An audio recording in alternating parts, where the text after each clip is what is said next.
Bonjour. Et mes respects à Jean-Luc Lemoyne. Bonjour Jean-Luc. Pourquoi il est plus là que moi, Olivier Benkemoun? Bonjour Philippe. J'aime que vous êtes jaloux. Tous les jours, Jean-Luc, vous intéressez à un programme pour nous. C'est votre session de rattrapage. Et aujourd'hui, vous avez une petite mine. Et si je devais vous décrire, comment je pourrais dire? Vous ressemblez un peu, ça va plaire à Mariotte, on dirait un boudin blanc sur une plancha. Oui Philippe, je sais pas ce que j'ai en ce moment, je dors très mal. Cette nuit j'ai fait un cauchemar. J'ai rêvé que j'étais devenu un tennisman français à Roland-Garros. Ah oui. C'était très angoissant.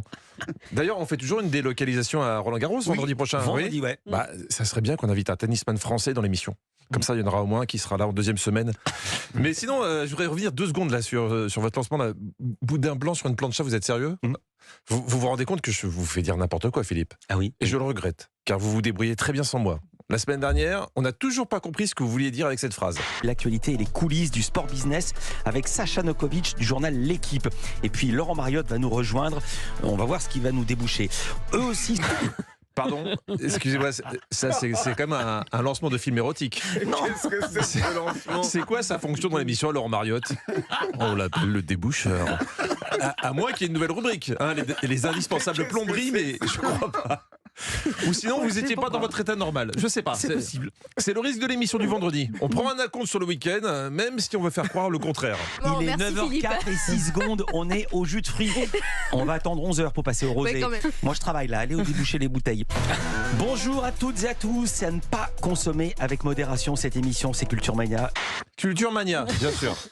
Philippe, je vous aime beaucoup, mais au bout de 4 ans, il faudrait que vous connaissiez enfin le nom de votre émission. On n'a pas une dedans. Même si, bravo. Au fait, je voulais vous féliciter, Philippe. Visiblement, vous êtes enfin débarrassé d'Anissa. Depuis le temps que vous lui disiez au revoir avant chaque émission. 17 degrés à Cherbourg. Merci beaucoup Anissa Haddadi, très belle matinée à l'écoute d'Europe 1 et tout de suite Philippe Vandel. Salut Romano, ok, à demain. À Salut demain. Anissa. Salut Anissa, elle a enfin compris votre message. Alors évidemment, la question c'est, en son absence, qui va nous parler anglais aujourd'hui, hein? Eh ben, Olivier Benkemoun. C'est plus le stock exchange qu'exchange. J'ai mal dit stock exchange.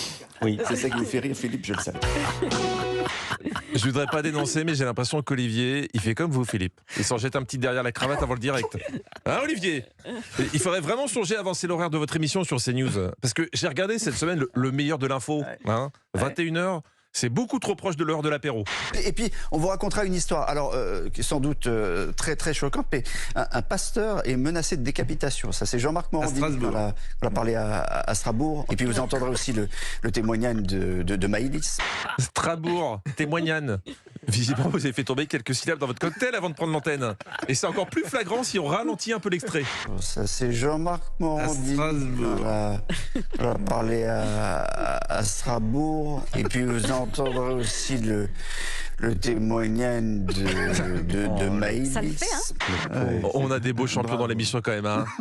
L'autre jour, j'avais souligné cette transition malheureuse d'Anissa avec Laurie Choleva, venue nous parler du poids de l'âge pour les femmes. Et Sébastien Bordenave, lui, a choisi un roman graphique qui parle d'un sujet peu traité, la ménopause, Laurie. Et pourtant, en France...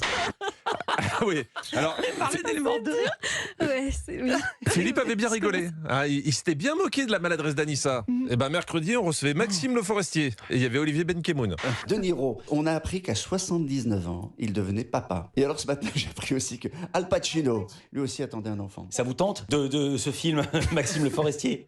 Je ne dirais qu'une seule chose, B-R-A-V-O, bravo. Un sujet qui a beaucoup fait parler, cette paternité tardive des 2 comédiens. Car oui, j'ai aussi regardé les autres chaînes. Et chez Estelle Midi, ils étaient assez choqués par la nouvelle. La seule à défendre le projet, c'était Estelle Denis. Je trouve ça scandaleux parce que c'est de la fabrique à orphelins. Je Mais ne dis ce pas que ça sera va pas être un un mauvais mauvais père. père. Il va pas être père longtemps. Je dis que ça va être un père court. C'est Dans l'amour et totalement l'argent. irresponsable. Jeanne Calment est morte à 119 ans, donc ça lui fait quand même encore Et Jeanne Calment, elle 17 a pas plus fait 19, d'enfant à 36. 83. Alors c'est un très bon argument d'Estelle, hein, mais j'ai mené mon enquête sur ces dernières années. Jeanne Calment, elle était beaucoup plus. Beaucoup plus. Ah, c'est lui. J'ai aussi regardé le trésor de TF1. Et figurez-vous que ça y est, la casserolade se décline pour tous les sujets. Des casseroles pour accueillir ces croisiéristes en escale à Douarnenez. Tous ici dénoncent la démesure du tourisme de croisière, un mouvement que contestent d'autres habitants, notamment les commerçants. Je peux comprendre que ça dérange certaines personnes, mais bon, on peut manifester dans le silence aussi. Alors, ce monsieur est gentil, mais une manifestation sans bruit, c'est plus une manif, c'est une bibliothèque. Chut, je parle trop fort. Bon week-end à tous. Merci Jean-Luc Lemoyne. Et on vous retrouve chaque jour dans Historiquement Vôtre. Ça sera de 16h à 18h avec Stéphane Bern sur Europe 1.